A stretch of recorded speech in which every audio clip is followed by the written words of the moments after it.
मध्य प्रदेश के एक छोटे से गांव में एक पुरानी हवेली थी जिसे लोग रायचंद की हवेली के नाम से जानते थे।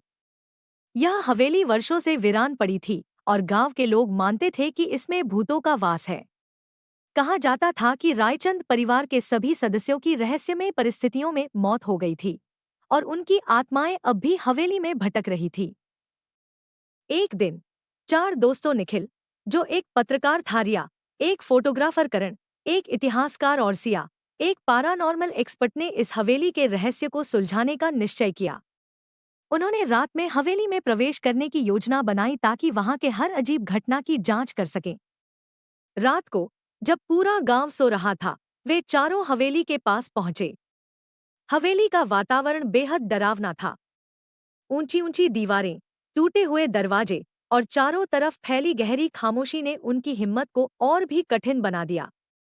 हवेली के अंदर जाते ही उन्हें एक अजीब सी ठंडक महसूस हुई।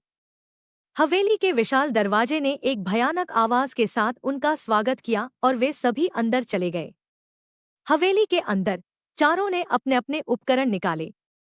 रिया ने कैमरे से तस्वीरें लेना शुरू किया, करण ने इतिहास से जुड़े दस्तावेज खंगालने शुरू किए, सिया ने अपनी ईएमएफ डिटेक्टर चालू की और निखिल ने अपने रिकॉर्डर को चालू किया। हवेली के अंदर चलते हुए उन्हें हर कोने में अजीब अजीब आवाजें सुनाई देने लगी। कभी किसी के कदमों की आवाज तो कभी किसी के रोने की। जैसे ही वे हवेली के पुराने महल में पहुंचे, उन्हें एक पुराना और धूल भरा दस्तावेज मिला। करण ने दस्तावेज उठाया और उसमें हवेली के इतिहास के बारे में पढ़ना शुरू किया। दस्तावेज के अनुसार इस हवेली में एक समय पर रायचंद परिवार रहता था। एक दिन एक अज्ञात शख्स ने हवेली पर हमला किया और सभी की हत्या कर दी। उनकी आत्माएं अब भी इस हवेली में भटक रही थी और मुक्ति की प्रतीक्षा कर रही थी। तभी रिया ने कैमरे में एक छायादार आकृति को कैद किया। उसने अपने दोस्तों को यह दिखाया, लेकिन जब उन्होंने कैमरे में देखा तो कुछ नहीं दिखा। सिया ने अपने ईएमएफ डिटेक्टर पर ध्यान दिया और उसे कुछ असामान्य संकेत मिले। निखिल ने अपने रिकॉर्डर पर कुछ फुसफुसाहटें सुनी, हमें मुक्त करो, हमें न्याय चाहिए। चारों दोस्तों ने मिलकर महल के तहखाने में जाने का निर्णय लिया, जहां उन्हें लगा कि आत्माएं हो सकती हैं। तहखाने में घुसते ही उन्हें एक पुराना ताबूत मिला, जिस पर अजीबोगरीब निशान बने हुए थे। ताबूत के पास ही एक प्राचीन दीपक रखा हुआ था। निखिल ने दीपक को जलाने की कोशिश की और जैसे ही दीपक जला, ताबूत का ढक्कन हिलने लगा।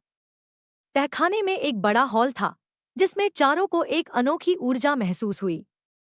हॉल के चारों ओर दीवारों पर रायचंद परिवार के जीवन से संबंधित चित्र बने हुए थे। एक चित्र में उस अज्ञात शख्स द्वारा किए गए अत्याचार दिखाए गए थे। इस चित्र से उन्हें उस शख्स को हराने का तरीका समझ में आया। अचानक ताबूत का ढक्कन खुल गया और एक तेज रोशनी कमरे में फैल गई। रायचंद परिवार की आत्माएं ताबूत से प्रकट हुईं और उन्होंने कहा, हम सालों से यहाँ फंसे हुए हैं, हमें मुक्ति चाहिए। करण ने अपने दस्तावेजों में से एक प्राचीन मंत्र पढ़ना शुरू किया, जिसे आत्माओं को मुक्त करने के लिए लिखा गया था। रायचंद परिवार की आत्माओं ने दोस्तों से कहा कि यह मंत्र अनुष्ठान का अंतिम हिस्सा है और इसे पूरा करने के लिए सभी को एक साथ मंत्र पढ़ना होगा। जैसे ही मंत्र पूरा हुआ, रायचंद परिवार की आत्माओं ने चारों को धन्यवाद दिया और कहा, आपने हमें मुक्त कर दिया, अब हम शांति से जा सकते हैं।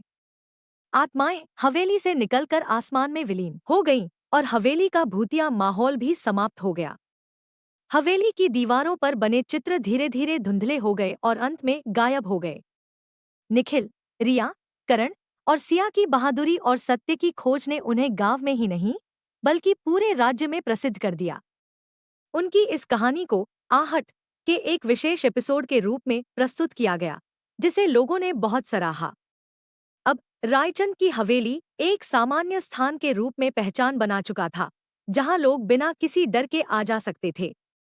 इस कहानी ने सभी को यह सिखाया कि सत्य और न्याय की हमेशा जीत होती है, चाहे रास्ता कितना भी कठिन क्यों न हो। चारों दोस्तों की साहसिक यात्रा ने सभी को यह प्रेरणा दी कि वे भी अपने जीवन में सत्य और न्याय के लिए खड़े हों और अपने डर पर विजय प्राप्त करें। रायचंद की हवेली की कहानी अब न केवल एक भूतिया घटना के रूप में, बल्कि साहस, दोस्ती और सच्चाई की विजय के प्रतीक के रूप में जानी जाती है। कुछ समय बाद गांव के लोगों ने इस हवेली को एक संग्रहालय में बदलने का निर्णय लिया, जहां लोग रायचंद परिवार के जीवन और उनकी अद्भुत कहानी को जान सकें। इस संग्रहालय में चारों दोस्तों की बहादुरी और उनके द्वारा किए गए अनुष्ठान की भी प्रदर्शनी लगाई गई। रायचंद की हवेली संग्रहालय अब गांव का एक प्रमुख पर्यटन स्थल बन गया, जहां लोग दूर दूर से आते थे और इस अद्भुत कहानी को सुनते थे। निखिल, रिया, करण और सिया ने अपनी इस साहसिक यात्रा को कभी नहीं भूला और वे हमेशा याद करते थे कि कैसे उन्होंने मिलकर एक आत्मा को मुक्त किया और सच्चाई की जीत हासिल की।